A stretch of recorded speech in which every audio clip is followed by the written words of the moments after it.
Ces tirailleurs ouest-africains se sont battus pour la France et contre les nazis, mais ils ont été massacrés par l'armée française à leur retour en Afrique. Voici l'histoire du massacre de Tcharoy. En 1944, plus de 1600 soldats subsahariens sont rapatriés à Dakar après avoir été faits prisonniers par les Allemands en 1940. Réunis au camp militaire de Tcharoy, ils exigent que l'armée française leur verse leur solde de captivité et leur prime de démobilisation. Mais malgré les promesses du gouvernement et la réglementation en vigueur, l'armée refuse.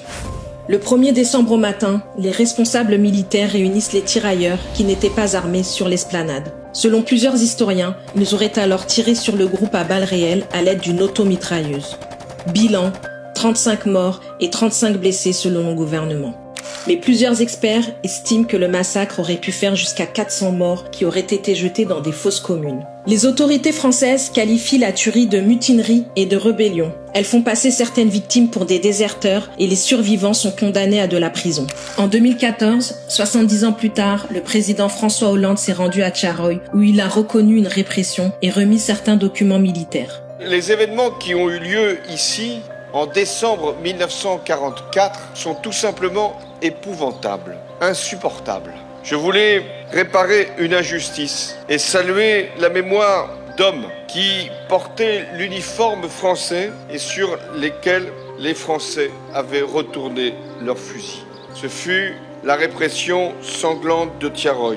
Aujourd'hui encore, l'État n'a ni reconnu le massacre, ni proclamé de pardon officiel, et les condamnés n'ont jamais été innocentés. Des spécialistes soupçonnent le ministère des Armées de censurer certaines archives.